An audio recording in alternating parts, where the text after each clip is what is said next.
Hello, I'm Trent Conway and welcome to my presentation about my final year engineering project. Throughout the year, I developed a network of non-invasive IoT surveillance devices for smart senior homes. Does your mother, father, or grandparents live independently? Are you concerned about their well-being? Feel anxious or worried, constantly wondering if they're okay and can live unassisted? Throughout this year, I've developed a solution to ease your concerns. I have developed a well-being platform that generates insights about your loved one's behaviours and routines to determine if they're okay. This platform consists of two devices, the Sense Me, a wall and roof mount version, and the Call Me, which has the health check feature. By monitoring the movement of a person and the environmental conditions, you can produce insights about how they move around their house, their daily routines and activities. This data can be used to detect abnormalities in their daily routines.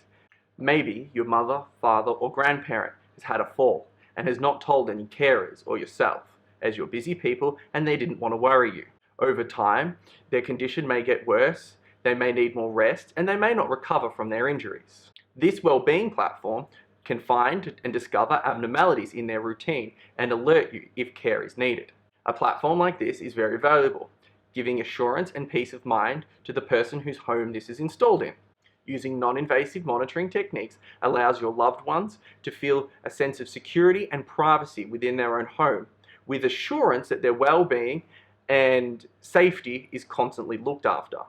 The insights generated on the platform are displayed on a dashboard, so family, friends, medical staff, and carers can check in on them. The platform is equipped with a notification service, allowing the resident to contact their support network. The technology used within the platform is extremely scalable, flexible, and adaptable. This allows for the development of new features and the enhancement of existing features to be easily deployed. The core motivation behind developing this project is my nan. This is my nan and her name is Dot. She's 92 years old and she wants to feel a sense of safety and security within her own home, knowing that her well-being is looked after.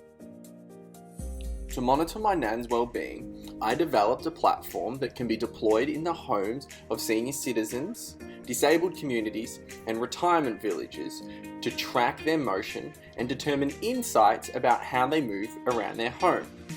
Understanding the movements of the resident allows you to generate insights about their well-being, such as, has the user gotten out of bed in the morning, or are they more stagnant and not moving around as much as they normally are throughout the day? These kind of movements could be attributed to illness the resident may have, to injuries in which the resident has recently sustained. Being able to detect these things and notify carers, family and medical staff is valuable.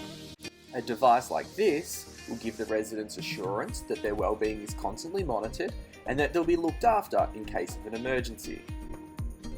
The well-being platform is comprised of three different systems. The first system being the device in which is installed throughout the home to monitor movement of the resident. That information is transmitted to a data center hosted on Google Cloud to store, process and analyze the information to generate insights. The insights derived from the data within the data center is presented on a dashboard so medical staff, carers and family can view the well-being of the resident. If the data center has forecasted any alarming or worrying insights, it can notify the resident support system to perform a healthcare check. The device is a physical piece of hardware installed in the resident's home used to monitor movements. The primary purpose of the device is to collect data about the resident's routine and behaviour. The device needs to be non-invasive and blend into the environment of the home in order for the resident to comfortably live independently whilst keeping their privacy and security within their own home. The surveillance device is equipped with three sensors: a PIR used to detect motion, an LDR used to measure light levels, and a button to trigger a health check request. At the heart of the device is an ESP8266 microcontroller, which is equipped with a TCP/IP stack, allowing the device to connect to the internet via Wi-Fi. The surveillance device is designed to collect data, but what information is being transmitted to the data center? The PIR is a digital device, so when the input line is low, there is no presence detected, and when the input line is high, it's detected movement. The PIR pulse has a rising and falling edge. Knowing when these transitions occur, the data center can reconstruct these pulses. Therefore, we're sending it the raw data. The payload will contain a unique name of the device, the PIR state, and the LDR reading. So, for this example, 2 payloads will be sent to the data center. First message containing the rising edge, and the second containing the falling edge. The data center will then append UTC timestamps to these events. The residents whose homes the device is deployed in are often concerned with how their information is used, how their information is secure, and is their information private. The Secure Hypertext Transfer Protocol, or HTTPS, is used to communicate between the device and the data center. The HTTPS protocol takes the sensitive data that is collected from the device and uses a public key to encrypt the information. The data is then sent to the data center in the encrypted form, and the data center contains a private key that is used to decrypt the information. This ensures that the sensitive data transmitted from the device to the data center cannot be compromised during routing. The data center is the hub of the wellbeing platform. Its purpose is to process, store, and analyze the incoming data from the surveillance devices. The data center also contains the analytics engine that reads the data stores from the raw data and analyzed data to produce insights about the user's behavior, routine, and sleep patterns. The surveillance device sends the data it has captured to a cloud function. These cloud functions in GCP act as the endpoints to the data center. The cloud function then pre-processes the data and stores it into a time series database titled raw data. The analytics engine uses the raw data and analyzed data databases to compute new insights about the residents' daily routine, behaviors, and sleep patterns. This information is then stored back into the analyzed database. The analytics engine contains algorithms that classifies the type of motion in the field of view of the device, finds paths the resident takes around the home, and discovers daily routines of the resident. Understanding these routines can aid in detecting abnormalities. Say the user had a fall. Over the next few days, they'll be moving around less as they'll be resting and recovering from their accident. The wellbeing platform can detect these change in movements and notify carers, medical staff, or family of an incident. The insights the analytic engine finds are displayed on the resident's dashboard. The dashboard communicates the findings using visualizations and metrics. Here, the dashboard presents information about the sleep duration and sleeping patterns of a resident, along with information about their routine. The platform is equipped with a notification service. If the resident wishes to contact support, a health check can be requested with the push of a button.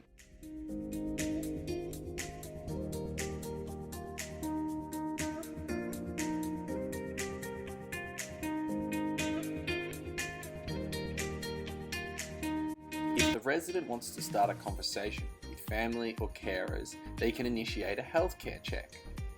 Often residents are anxious about interrupting a carers or family as they are busy people. This feature does not interrupt them, just prompts them to start a conversation when they're next available. This opens communication channels about the resident's health and well-being. Over the course of the year, the surveillance device and wellbeing platform has been extensively tested. Continuously testing the device has ensured that it meets all the requirements and guidelines. The wellbeing device was deployed in my bedroom for 5 days to find the true positive and true negative rate of detection. A camera was also installed to capture the motions detected by the surveillance device. The camera footage was recorded to a Raspberry Pi that continuously logged the test data to an OLED display. This ensured that after the 5 days of testing, results were actually collected. All the footage was reviewed and classified to determine the accuracy of the surveillance device in detecting human movements. The results show that over the 5-day testing period, the surveillance device correctly detected 95% of motion, while 5% were false. However, the 19 false detection instances can be due to motion being outside the field of view of the camera but within the range of the device. Analysing the communications between the surveillance device and the data center, we can see that 99.8% of all data packets sent were successful. This means that only 0.2% of data was lost during transmission. Therefore, concluding the communications of the Wellbeing platform are extremely reliable. The platform does, however, have some limitations. The first limitation of the Wellbeing is that the surveillance device doesn't have any contingency processes. The surveillance device uses Wi-Fi and the internet to transmit information to the data center. If the internet does go down in the resident's home, all the data is lost. This can result in the analytics engine falsely detecting abnormalities in the resident's routines and falsely notifying carers and family that something is wrong. The second limitation of the platform is the analytics engine. The analytics engine is very scalable and can adapt to many new features, however, at its current state is very shallow. It uses large assumptions about a standard routine to make current predictions. An example of this is when determining the bedtime. It assumes that the user will switch off its lights somewhere between 10 p.m. at night and 2 a.m. at night and stop moving for approximately 30-minute period of time. These assumptions can lead to false insights. The analytics engine inside the data center is extremely scalable and can support non-supervised machine learning techniques. These machine learning techniques can find patterns in the data, providing further insights about the person's routine and behaviors. Having said that, as a minimal viable product, the analytics engine works perfectly fine. These are the technical limitations that the surveillance device has, but for a critical analysis, it's best to ask my nan, whose home this platform will be deployed in. Would you install a device like this within your home? I most certainly would, because I would feel comfortable, I would feel collected, be a certain amount of safety in it too, in case I did have a fall and nobody was here, and I would be happy to have one in my home. Okay, thank you.